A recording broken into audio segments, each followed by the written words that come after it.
Are you a woman who is new to dating women? Or are you a queer woman who is re entering the world of dating after a long hiatus? Join Lavender Dating on a 2-day online workshop, January 25th and February 1st, 1 to 2:30 p.m. Central Time on Zoom, where you'll become better prepared to jump into the dating scene.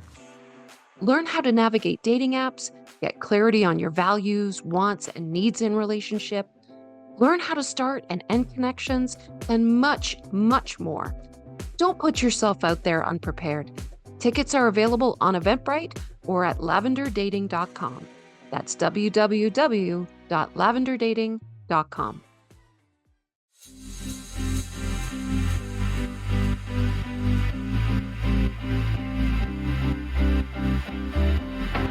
Hey, queer friends and allies. Welcome to Season 6 of Coming Out and Beyond, LGBTQIA Stories. Here's your host, Anne-Marie Zanzal. Hi, this is Anne-Marie Zanzal here, and welcome back to another episode of Coming Out and Beyond. So I've been telling you guys that I'm going to start diving more into the spiritual side of life. And so I am very happy to welcome Pastor Greg Bullard here from Nashville to be on my show today to tell a little bit about his coming out story and the work of his church here in Nashville. So let me tell you about Greg. Pastor Greg is the longest serving affirming pastor in Tennessee, serving since 1995, over 30 years in 3 churches: Safe Harbor in Memphis, MCC Nashville, and Covenant of the Cross. He lives on a farm where he focuses on growing food for those who struggle with hunger and sustainability, as well as teaching gardening and how to preserve what is grown.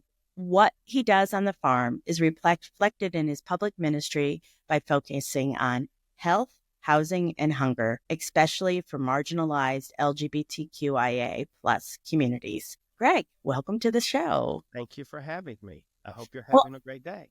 I am having a great day. And I want to thank Greg. He's been very patient with me. We were supposed to record yesterday, but we had a couple kerfuffles. So now we're doing it today.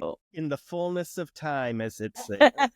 True. So Greg, how I always start this show is tell me your story. So tell me your queer story. Okay, so I don't know that I would have a coming out story per se, because I recognized myself when I was young.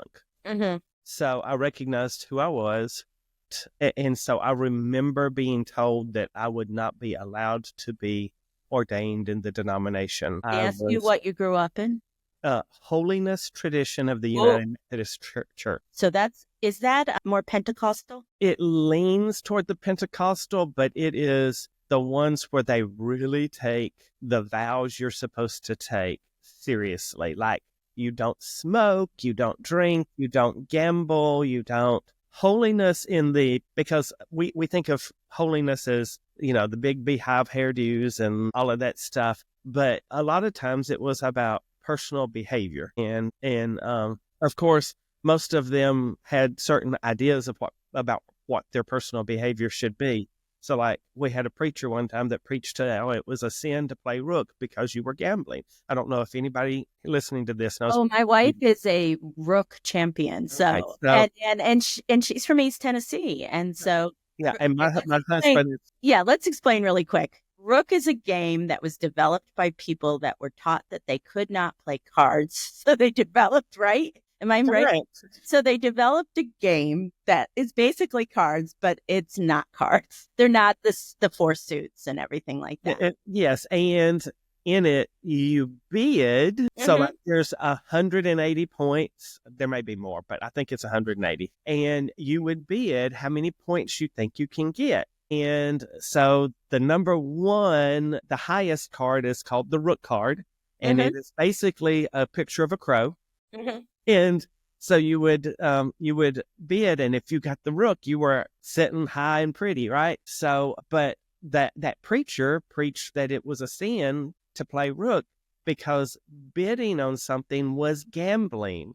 But you weren't. Next Sunday, he only had 3 people at church because everybody was playing rook the night before, and then he got everybody came back because they were like, oh, the bishop will send somebody else later. It'll be okay. So you grew up in where your faith tradition was ruled by rules about what you could and couldn't do as a human. Like, you can't dance, you can't play cards. I would say that was what was taught from the pulpit and was probably lived by many. My father did not attend church. My mother had come from a Church of Christ and started going to this little church. They were very much about holy living, at least on Sunday morning. But the bootlegger was down the street. Where'd you grow up? Where was this little church? I grew up in Hartsville, Alabama. Okay. And so every time there was a wet, dry referendum, suddenly church would be packed. There would be people shouting hallelujah and amen, and the bootlegger would be tithing on all the illicit liquor profits he'd made and all of that stuff. And then as soon as the wet, dry referendum failed, he didn't come to church anymore. So, and it made all the guys, all the men, the grown men who had been visiting him, a little bit more comfortable to come to church. So you knew from a long time, when you were young, a lot of men talk about that, about knowing from a really long, when they're really young, that they're not interested in girls, they're interested in boys. Yeah. And so what did you do with that information? I just sort of lived it. I mean, because my father wasn't deeply religious. In fact, I would tell you, my father was much more of a Matthew 25 Christian. Which means, for people who don't understand. For those people who do not understand it, in Christian theology, many of us grew up with the idea that you have an altar call and you come down to the altar and you caterwaul. And by the way, caterwauling means you cry and carry on. We're going to have to translate all your southernness, Greg. Some of them I'm not even getting. So caterwauling means you're highly emotional, not making any sense. And I'm just a horrible sinner and all of that stuff. And just because you had an emotional reaction does not mean that you are actually saved. Whereas most people would say, have you accepted Jesus into your heart? And have you accepted him as your personal Lord and Savior? I'm talking about the Theology Act, right? And Matthew 25 teaches, if you're looking at it from that perspective, Matthew 25 teaches that Jesus at the end of time will separate humanity into sheep and goats. And both camps, by the way, are surprised that they're a sheep or that they're a goat. Neither one of them know they're going to be at which one. And you are determined if you're a sheep or a goat in that passage based off of how you cared for the poor, how you cared for the person who was hungry, how you cared for the person who was naked, if you visited people who were sick, and if you showed up at prison. And it really is Jesus saying how you care for the vulnerable and least powerful in your society determines if you are really my follower or not what you say. It sounds like you inherited your dad's beliefs. I would say that the church I grew up in with really believed that too, because so it was a farming community. Nobody had really a lot of money. So they all shared farm equipment because nobody could buy all of it themselves. So one person would have, or at least they couldn't when they started, right? So one person they all had a tractor, but one person had a hay baler and one had a rake and so they just helped each other. And it really was about the community. The other piece that is different in my theology, okay, so I'm going to say it this way. Most people take the Bible spiritually. I take the Bible seriously. And by that, I mean salvation is not individualistic. When you look in the scriptures and how I view it, and that's how we view it here at Covenant, is that salvation is a communal effort. And that we are all, and when Jesus says he will be in us, that's a plural you he uses, not an individual you. And so we really talk about community and how it builds. And a lot of that theology did come from how I grew up, from my father and from the people around me. Because even though they were holiness, there was this streak of I'm responsible for my brother. And that was unique to the upraising I came from. My mother talked still about how the church down the street, which remained in the United Methodist Church, and hers left, which is the one I grew up in. She talks about how that church down the street is weird. Well, that church down the street's not weird. It's how it was when we were growing up. And it's how Oak Ridge was when we were growing up. Now, because Oak Ridge changed, because a new pastor came in, because regretfully, the leadership does send a person in a specific direction. And so now that they withdrew and they're like, everything's individualistic, I mean, because honestly, her pastor's really a Baptist masquerading as a Methodist. And so now I am carrying that torch that I was taught, because my pastor, Brother Gilliam, when I was growing up, he was 75 when he came to the church. And in the holiness tradition, seeing the Spirit of God on a person trumps everything else. Okay? Just to be clear. But how do you determine that? And you determine that based off of the fruit. Yeah. And when that's the fruit of the Spirit. For those people who are, so not everybody that listens to this is biblically literate. So when you say the fruit, you're saying the fruit of the spirits. The fruit of the Spirit and the fruit of the hands. If they do not match, they are not true. So in other words, you can't have the fruit of the Spirit of peace if you are not living in peace with the people around you. You cannot have the Spirit of love, the fruit of the Spirit of love, if you are not loving the people around you. You can't have, so it is, to say it another way, interestingly, this is what I'm preaching on Sunday. In the gospel, Jesus says it is not what proceedeth into a person's mouth that defiles, but what comes from a person's mouth. And what comes from our mouth is what is in the core. He says, for it is from what the heart has. But when he says heart there, he's not talking about this thing that's beating right here. He's not talking about your emotions. He's talking about the core, the heartwood of who you are. And if the core of who you are is rotten, your mouth will be rotten. And if the core of who you are is good, your mouth will be good and your hands will be good. And all of that. And that doesn't mean they're perfect. Doesn't mean that there's not brokenness. It does mean, however, that there is goodness there. And so Brother Gilliam, he came when he was 75. And I think I had just turned 17. I'd been running my family farm for about 3 years at that point. And he said, God has called you, but the bishop will not ordain you, and the bishop is wrong.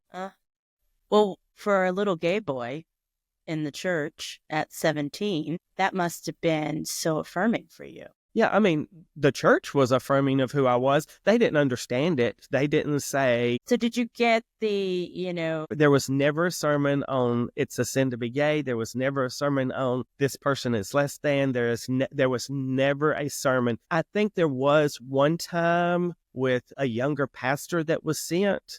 And I recall, because there was a pastor who was only there for a month. And I think that the charge conference called the bishop and said, either he goes or you can close us or something like that. They were like, we're not tolerating this. This is not who we are. So that's amazing, because in our generation, to have somebody who as a gay boy in the South, in Alabama, to have such acceptance must have made your journey with faith so much more easier than someone who was told that they were not. They didn't get the support you did. I do believe that is true, but it also goes to the family structure I grew up in. I'm the oldest of 4 boys. My parents did not let me spend the night boys, and they didn't let my brothers have spend the night girls. They did not define that for me when they started that rule. It just was. But Greg, that's your parents were pretty accepting. And I'll tell you, my mother is, Bernie Sanders would be conservative. Anyway. Do you and your mom ever get into little arguments around theology and stuff like that? No, because, so their church, after Mike came and, the United Methodist Church had their big deal about homosexuality and all of that. Okay, for those who don't know, the UMC, United Methodist Church, has gone through a transition that lasted for several years, in which they were arguing about whether to ordain people that were gay as ministers. Half the church decided that they were going to do that, and half the church decided that they were not. And so Actually, a third of the church third of the decided they church, weren't. excuse me. So thank you for the right number. So a third, and so that third is splitting off from the United Methodist Church. And where are they going? They're going with Well, they're going to different places like yeah. the Independent Methodist Church and the Global Methodist. And Yeah, a lot of the third was not from the United States, but from other areas of the world, correct. especially Africa. But if you look at the large churches that left, they actually held a Baptist theology rather than a Methodist. They wanted to be congregational, which is not what Methodists do. They're connectional. Yes, that's true. And so they wanted independence. We have to do, okay. So congregational means that Sorry, folks. Yeah, you're led by the congregation. And what was the other one? What was Methodist? Methodist Connectional, which is connectional. Their pastors get appointed. Their pastors get appointed, but it also means you are a member of the larger body.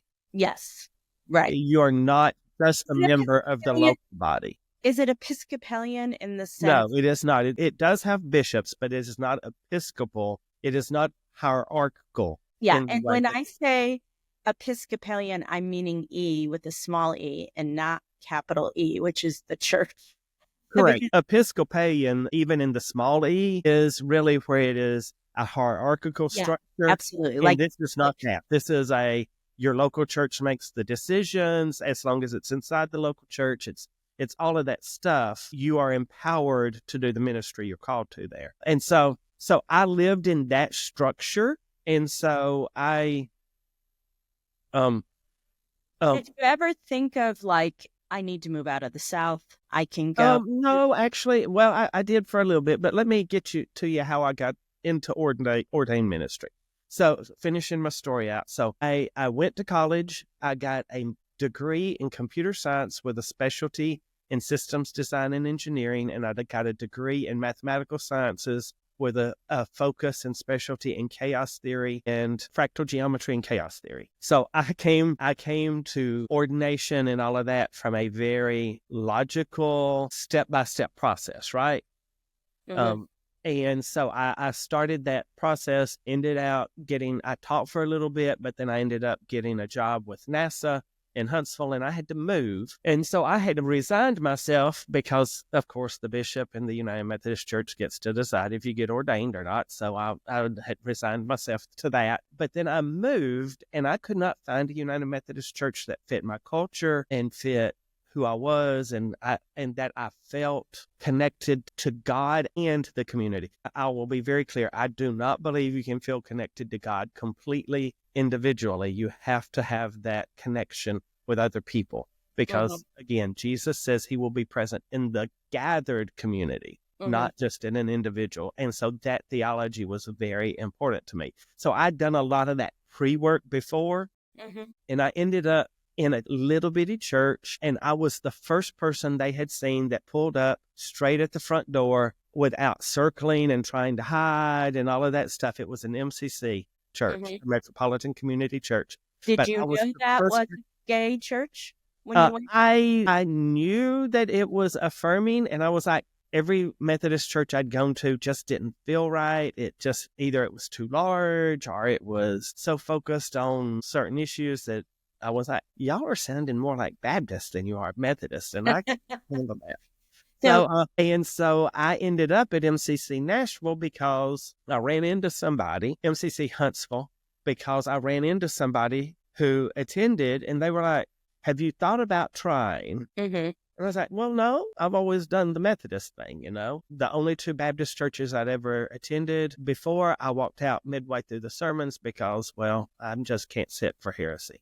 But anyway, and so I ended up, and so they were surprised that I just pulled up at the front door. And they were like, this is unusual. Who are you? Yeah, because most people were coming ashamed, and I wasn't coming ashamed. Well, a lot of queer people are really, those who grow up in churches that are abusive to who they are as human beings, often really but they still want to be a part of a church community, right?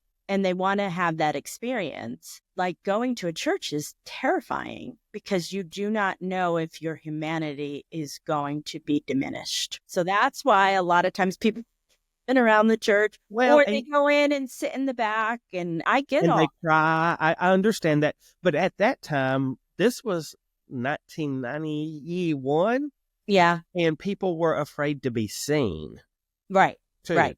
Right. So at that point, most affirming churches were tucked away in hidden areas. Right. And for those of us who did not come of age in the 80s and 90s, especially in especially in the South, it was very much, the queer community was very much on the down low. My wife came out in 84 down here. So I'm like, I know that what she's talked about and stuff like that.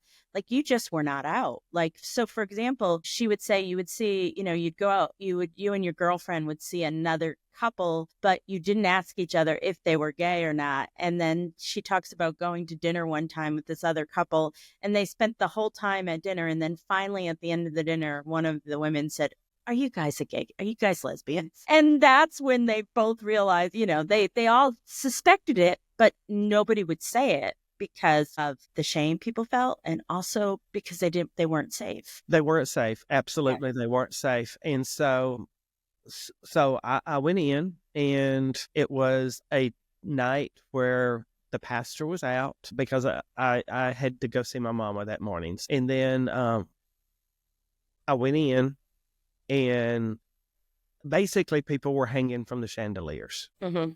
For those of you who do not grow up in it, that's called Pentecostalism. Yeah. So, so I'm so sorry because Greg and I speak the same language about this, but we do have to explain. So if you're not somebody who goes to a Christian church a Pentecostal church is basically very expressive, very emotive, speaking in tongues, feigning, doing all kinds of stuff. So Greg, who is this Methodist boy, walks into a MCC, which is a Metropolitan Community Church, which is a community, it's a denomination here in the United States, which is exclusively LGBTQIA, mainly in big cities. Okay. Sure. So you go. And it is not predominantly Pentecostal. Right. But the expression comes out occasionally because it is the one church where they mixed. You'll see people who grew up Pentecostal walking down and genuflecting at the altar. You'll see people so they've become this ecumenical space. Yeah, the one I went to was very evangelical, and that was in Connecticut. It's hard to find evangelicalism in Connecticut, but it was. And so it was filling that need that they couldn't find anywhere else. And so in Huntsville, Alabama, they didn't have a Pentecostal service every Sunday, but that just happened to be what I was walking into, and it was a healing service. And I was like, okay, this feels good. This is normal, And so I got involved, got in student clergy there, at that point, we were protesting against Cracker Barrel and all of that stuff. And so I was involved in all of that. And one of the pastors came and said, "There's a calling on you." Mm-hmm. I said, "Yeah, but my bishop, I knew my bishop wouldn't." And they said, "You're not in that church anymore." Right. Well, Lord. And so I ended out starting student clergy process and coming on staff at that church. I did a small group in another town in Decatur, which is roughly 45 minutes from Huntsville. And basically it turned into a small church of about 30 people. Mm-hmm. Meeting on a Wednesday night and doing other stuff. And then when we built a building at that point, and then when the pastor left, I filled the pulpit for a few months until they could get an interim in and a final permanent pastor in.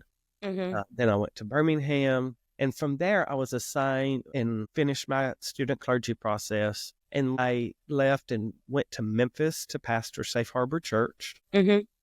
And is that an MCC too? It was an MCC. Okay. And they have since merged with a UCC over there. Mm-hmm. Mm-hmm. So I went and pastored that church. It had like 4 or 5 people when I got there. They were all white gay men. And I pastored for 3 years. When I left, it was we'd really embraced who Memphis was.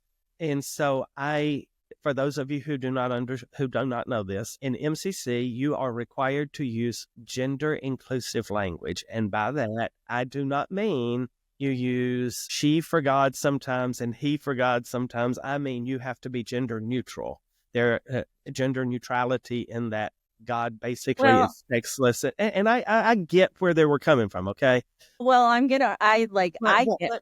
but let me finish. But I noticed that the people, because there was already an affirming church there that was LGBTQIA plus led, and I didn't know that when I was going. And I noticed that the people who were coming, that it was taking too much to teach them the language to get them the healing that they needed.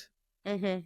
And that the liturgy that MCC required was too much. They couldn't handle, I mean, they felt horrible to take communion every Sunday because they didn't grow up in that tradition, right? Mm-hmm. So I decided, I did not ask permission. Well, I did of God, but I didn't of the district coordinator. And I said, I talked to the church and I said, I need to know, is this comfortable language for you? And they were like, no. So I was like, okay, so what is comfortable? So I let them lead that. And we went back to more traditional language around the imagery of God, with me still weaving in other imagery of God, like El Shaddai, the big-breasted one, and all of that stuff. And then we also, while we were required to have communion, it did not have to be during worship.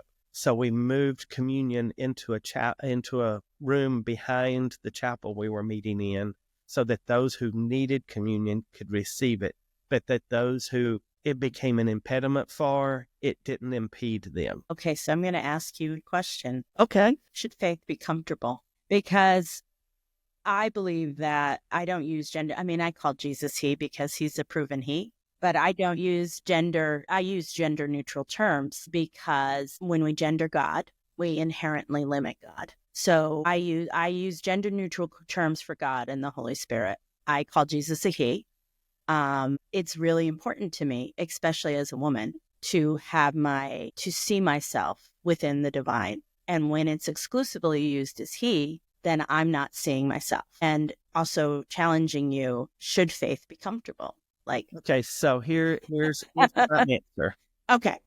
I think that it's not faith if all we're talking about is semantics. That's true. And what I'm telling you is, I could not challenge them in some fundamental bedrock aspects of who they were in God's presence if I had to first get them to understand the language. And they weren't going to understand the language until the bedrock issue under that was dealt with. What was the bedrock issue? The bedrock issue is almost always that they are fundamentally unclean in their personhood. So shame is there is something wrong with me, while guilt is I've done something wrong. Correct. I would agree with that statement, but we also need to remember there's a shame that leads to life and a shame that leads to death. And a shame that leads to life is, I'm ashamed that I ran around on my wife for 15 years and she died of cancer and I didn't make that right.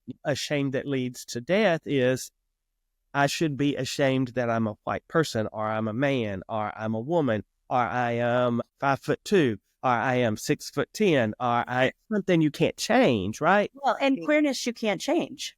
I agree with that statement, but I also think if I'm not willing to meet them, I agree with you. So we talked a little bit. Because what I would say is, start where people are. Okay, so in other settings, we would call this code switching, right? So if you didn't want somebody to know. It's not code switching, because if it was code switching is to keep yourself safe.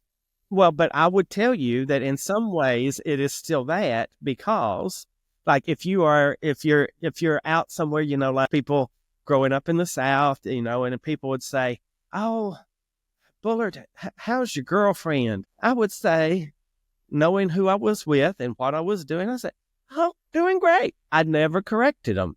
Why? Because pronouns don't matter. Pronouns are not me. I am Greg. I am not he. I am not him. I am Greg. And so I can ignore a lot of that, but I have also processed that through a different system.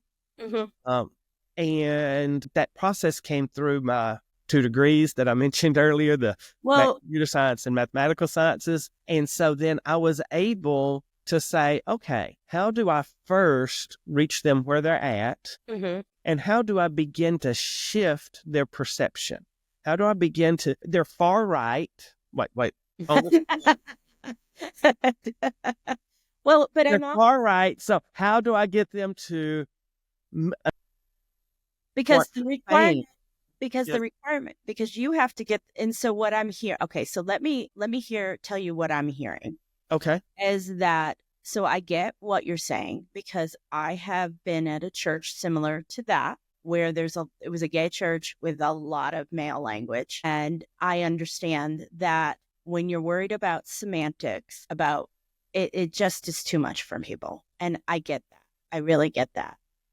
In order for them to, I lost my train of thought. So for order for them to move, you are meeting them where they are, because eventually you want to get them to a place where they accept who they are as human beings. And they accept other people. So here, what I would say is I meet them where they're at, but then I start adding additional language. Instead of inclusive language becoming gender neutral, it becomes, I've got a straight married couple, and I've got a lesbian couple, and then and so I add layer, because God is diversity in many ways. So I add layers, but I start where they're at, and then I start adding those layers so that they can see differently, instead of just, I think where I'm coming from is that the way that MCC approached it at the time, it was a hammer when they needed a cuddle. I can understand that. I have been in queer spaces where there is a militancy around how you should be. And so I get that. And now how I mitigated that, so I met them with their language, but I also, because in the churches I served, in this one as well, most of the leadership has been female or racial minorities or something like that, because I understand imagery. And so imagery isn't just about God. It is also, and especially if you believe that Jesus is in the body only, in the gathered community. So how you lift those individuals up, so like we just added our first Caucasian elder in 5 years. Well, I think it's really important as a white male who's had only white male experiences, to have other voices around you that have. And I don't trust white men most of the time. No, I struggle too, honey. I don't trust myself sometimes. So, but I think it's really important, like, as a white pastor, if you are leading a church that is very diverse, that you have diverse voices. Yeah, and that's how I approached it. I was like, I can choose. The battle for language was a harder battle than lifting people up into leadership. And lifting people up into leadership addressed the language issue long term. And I think what we do is we pick the wrong battle rather than the correct battle. When you say we, are you talking about the church? Or are you talking about the queer community, or both? I think it's both, and I think it's each individual. I think most of the time we come into a place and we think we want something to happen, and we don't think about, we're going to have a class here starting on January the 30th for people on how to interact with politicians and the larger community. And we have, you have trigger words, right? I have trigger words. Call one of my kids, because I've got 3 kids, a 13-year-old, a 10-year-old, and a 31-year-old. The 31-year-old is the last one to be adopted. He thinks of himself as the oldest, and I'm like, you're the youngest. But my 2 younger kids in chronological age are biracial. Say something about their race and see what I'm going to do. That's a trigger word for me, and it's a trigger word for them, right? Say something to my kids about my sexuality. That's a trigger word for them. Okay, well, I hate to say this, but the Speaker of the House of the state of Tennessee has trigger words too. Like Lynn Sexton, for those of you who do not know, he has trigger words too. The minute you say my truth, he will immediately turn you off because that's a trigger word. Mm-hmm. And so you have to know the language that the person uses, not the language you wish you could use. Because what's the greater good? The language, or is it to get them to change? Mm-hmm. And so I believed, and I still believe, that you meet people in their language, and I can change my language, by the way. I do. I did interfaith work. I was one of the interfaith coordinators for MCC in the Southeastern United States, and I led the Nashville Pride Spirituality Celebration, which is Wiccans and radical fairies and Christians and Jews and Buddhists. Yeah, I've been to that service. It's a nice. And so I don't know if you had been to it when I still led it or not, but last time I went was like 6 years ago. So for 17 years, I led that, and we intentionally made it about you just come and give something positive about your personal faith community. Mm-hmm. And we intentionally said you had to be part of a faith community that met because you couldn't come as a sole practitioner. Because community is very important to you. Community is important. And if you're presenting, because a lot of people who came to that event came so that they could find a place that spoke to who they were. Mm-hmm. And so we told people, you speak your language, but it has to be positive language. It cannot be negative about anybody else or any of that stuff. And let them find the goodness in you rather than agree with you in the negative of what you think about somebody else. And so the language really, really matters, but it is not the leading indicator for me. I meet people where their language is. And so if we have two people who are getting baptized this Sunday who come from a Wiccan tradition, I use very different language with them, but I know where they're coming from.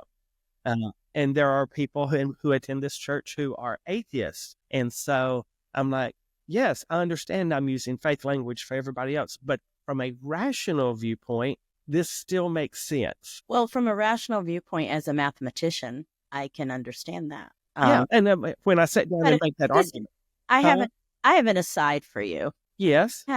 When I went to seminary, I went to Yale. I was 42. I met so many men that were engineer and scientists, and I was really surprised. I was really surprised by that because I think of engineers and scientists as more analytical than spiritual. And I'm like, why were so many dudes going? I mean, because a lot of them, like at Yale, like especially the older ones, were like, they were retired. They were doing this because it was something they always wanted to do. They were in their phase. Some people were doing a mid-career shift. So, like, why? I'm just curious about that. That just sort of blew my mind that so many people that I would think that would be more hesitant about faith that were on the, the real mathematical, analytical, engineering, all that were. So what I would tell you is I think we understand systems better than most people. Okay, say more about that. I think that, you took a systematic theology class when you were in seminary.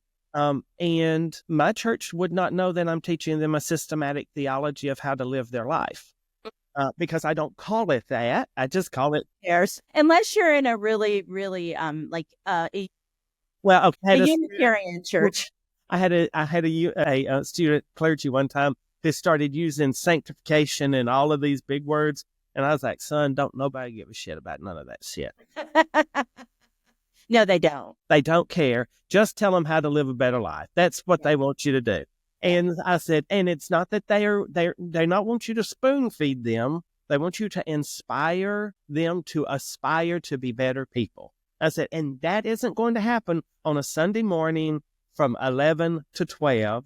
That's going to happen over coffee the next day. It's going to happen when you have small groups. You have to have communal moments, right? So I think we understand systems better. Not in the sense that I would not say I'm a great administrator. Mm-hmm. I would say that I am at best okay. Maybe not even okay. What I will tell you is that I am very, very good at loving people. And I think that is a systematic process. I think we think of love and community as things that just happen. No. They don't. Who's the head of a lot of communities? No. No, they happen because somebody had the forethought to create a system where you sat down across the table from each other and broke bread. By the way, that means that you ate a meal. Yes. And you told jokes, and you talked about hardships, and you talked about joys, and you found a way to create some kind of community. And community is really a deeper form of friendship. And what we're missing, there is a deep lack of, or let me put it this way, there is an epidemic of loneliness right now. Absolutely. And I would tell you that what I found is that most people want community, but they're afraid to go to the one place where it's actually going to be no matter what. Yes. And I would tell you, most people say, I have church trauma. I'm going to ask you to rephrase that. Those of you who are listening today, you don't have church trauma. You have trauma from a person that you thought you could trust who attended church with you. They are not the church. Well, I agree with that. But there are some denominations that do traumatize queer folks. Yeah, but now that's still individuals, and that's not God.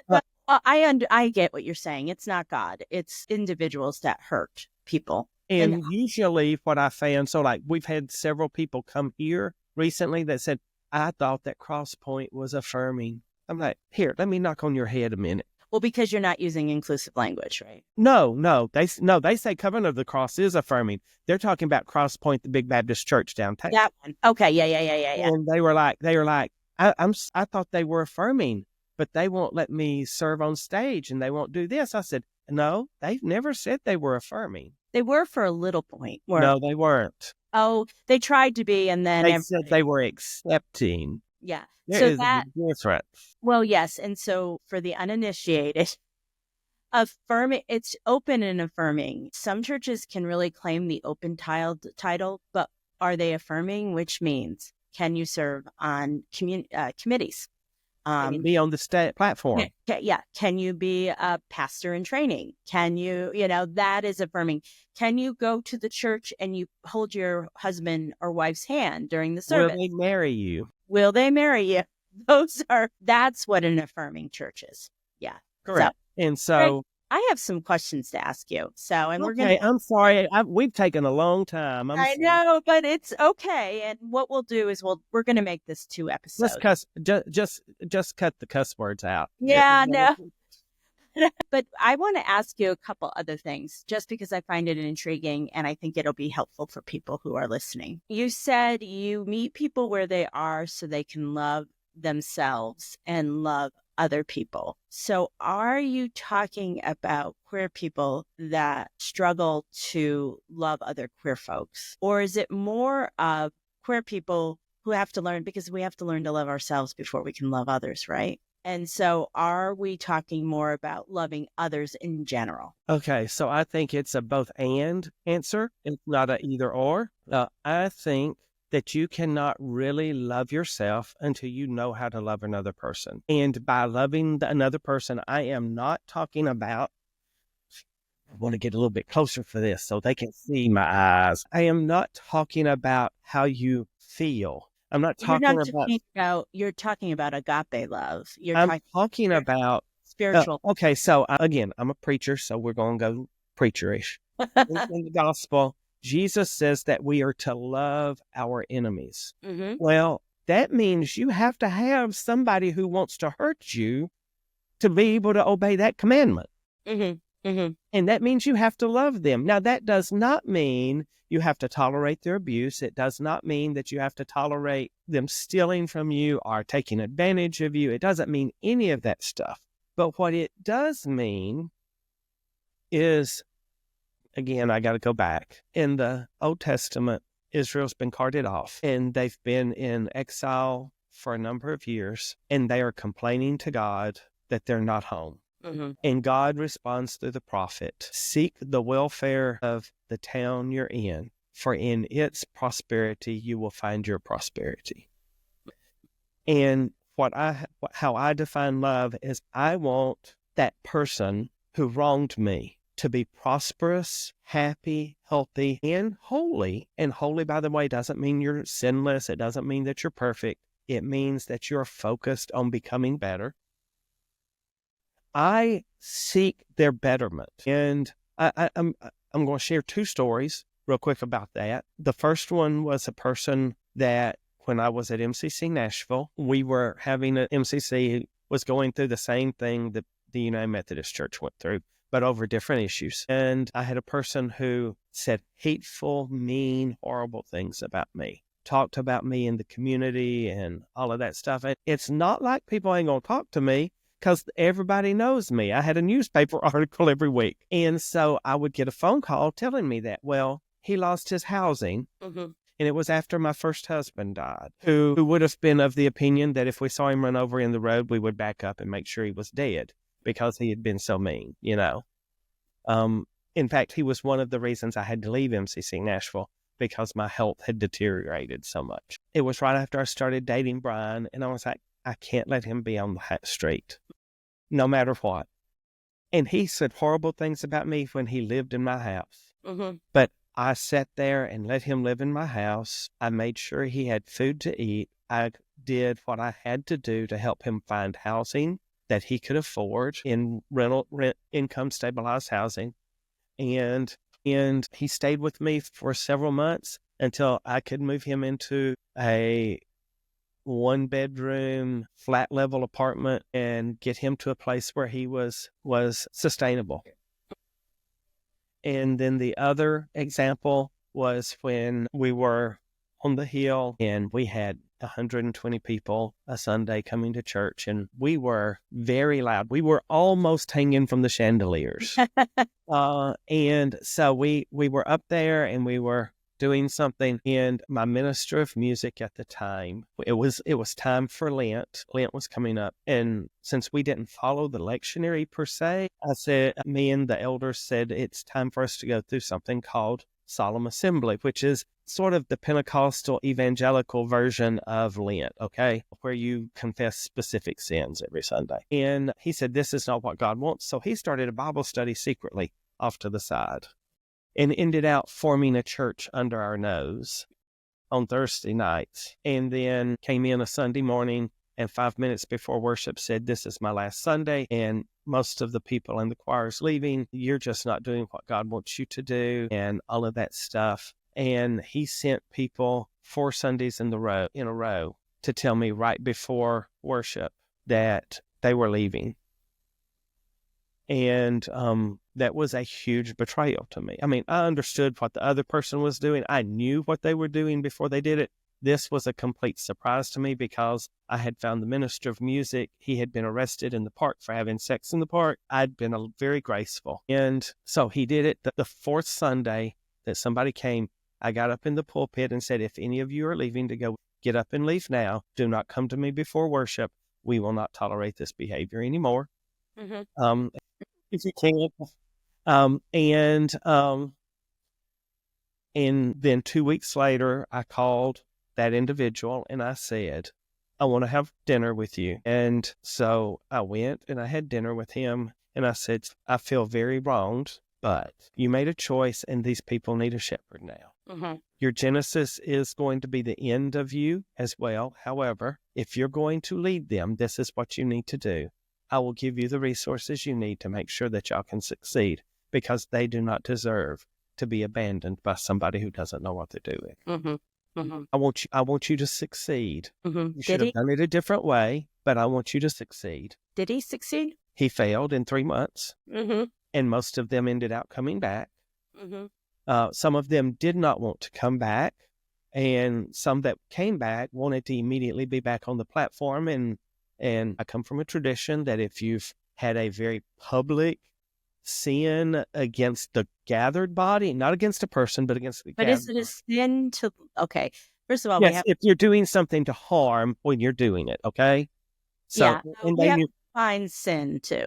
Sin just means missing the mark technically, but In this case, it was somebody actually doing something to harm another person. Well, my definition of sin which is basically that separates us from God. Yeah. And I would argue that separating you, if Jesus is in the gathered body, separating people from the gathered body is separating them from God, right? But they came back and they immediately wanted to be on the platform, and I couldn't do that. Yeah. I said, you have to sit for 6 months to prove that you're not going to do this again. Heal.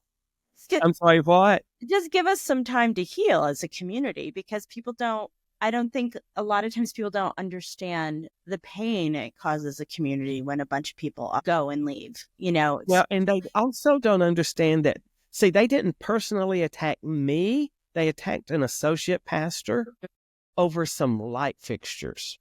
And I was like, we're done. Yeah. I'm just done. Well, that's called boundaries. Well, it's no boundaries. They had those boundaries beforehand, but they just believed they were right. And well, there's some things I really would have liked to have talked about, but we really have run out of time. It's over an hour, and I'm going to cut you in half anyway. We can talk again later. We can talk again later, because I want to talk about sin. But I also would love for you to share a little bit about yourself. So you didn't have a coming out song. I didn't have a coming out song because there's one that comes on that sort of just makes your heart dance a little bit. So, the interesting thing is my kids get up and I've got gospel music playing.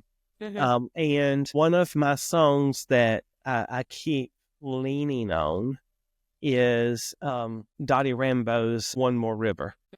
And I've got one more river to cross, one more valley one more river to cross, one more mountain to climb, one more valley that I gotta go through, leaving my troubles behind, one more battle with the devil, then I know he'll understand. It's what that concept is. It's what Dottie's really talking about. So a book other than the Bible? Well, I don't think, let's not think about a book. Let's think about a movie. Okay. Romero, about Archbishop Romero out of El Salvador, mm-hmm. really impacted, and I've read some of his writings since then, some of his homilies and some of his sermons. And that idea that you aren't stuck, you have agency, mm-hmm. because when the movie starts, he is stuck as part of the upper middle class and elite of El Salvador, and he ends out getting assassinated because he identifies with the poor and the oppressed and the people being put down. And so I identify with that because that seems, I don't care about social position. Mm-hmm. I really don't. His liberation theology. Which, interestingly enough, most people think liberation theology equals liberal theology. It does not. Yeah. It's about liberating the poor. Correct. Okay. How do you describe your life today? You've been through a lot. You've been up and down. Living in the church world like you have, I'm like, God bless you. How would you describe your life today? I forget what I put in the little form, but how I would describe my life is it is filled with meaning. I really cannot understand a life where I'm not living for other people. I think that in a world that is hurting, not so much because people have wounded us, but because we feel like we have no meaning, we forget that meaning can be as simple as building a community of people who are there in the thick and thin. Mm-hmm. It can be as simple as showing up and building a food box for one family that's hungry. It can be a lot. In his book on tyranny, Snyder talks about, in one of his videos on his book on tyranny, he talks about the world that we're creating. And he talks about this image of you're walking down the street and you see this swastika painted on the wall. And he argues fundamentally that you have two choices. You can look at it and move on. You didn't paint it originally. You can look at it and move on, or you can cover it up. So really three options. You can cover it up. You can just whitewash it, or you can paint a beautiful mural over it. Mm-hmm. And he says, if you just walk by it and you do nothing, you are part of the creation of it. You are a creator of the hate by walking by. The problem, right? You are the problem. You are the problem, not somebody else. You are the problem. Just like anyway, I won't get back into the Bible. And then if you just cover it over, you're ignoring the problem. Mm-hmm. Whereas if you take and make a beautiful mural out of it and you turn that swastika into a painting. Beautiful abstract painting. Well, I mean, because if it's a true swastika, you can actually paint it as a picture frame and have flowers coming out of it and doing all of that stuff. And his argument is the first one is absolutely negative by just being apathetic. The second one is not positive. It is somewhat negative because you're just trying to ignore it. You're not dealing with it. And the third one is saying, I'm going to take this hateful stuff and turn it into something good. Mm-hmm. And so my life, I do not see life in liberal versus conservative, at least in church. I see it as orthodox or unorthodox. Mm-hmm. And orthodoxy has a huge range in it, right? And unorthodoxy has a huge range. For those of you who do not know what that means, one means that orthodoxy is the way that you are supposed to think according to God. But orthodoxy means nothing if you do not have orthopraxy, which is correct practice. Mm-hmm. How do I love my neighbor? How do I care for people? And my hope is that everything I do, whether it's this class we start this week on the 30th, or the financial fitness class, or the gardening class, or the whatever, so that people know that they have some agency in their own life to create a beautiful world, even in the midst of people painting all the hate. People have options. Mm-hmm. They've got to go choose those options instead of staying home and keeping their windows shut. So what I'm hearing you saying is that you choose the option to paint flowers. I paint. You paint. Well, Greg, thank you so much for being on the show today. This was a great discussion. We didn't get to everything that I wanted to, but Really want to do it again? maybe we will. We'll see what happens. You've been listening to Coming Out and Beyond, LGBTQIA+ stories with Anne-Marie Zanzal. New episodes of the Coming Out and Beyond podcast drop every other Friday. You can tune in at Apple Podcasts, Spotify, Google Podcasts, and at annemariezanzal.com. Be sure to hit subscribe when tuning in so you never miss an episode. And for more resources, articles, videos, and a free downloadable guide for coming out later in life, visit annemariezanzal.com.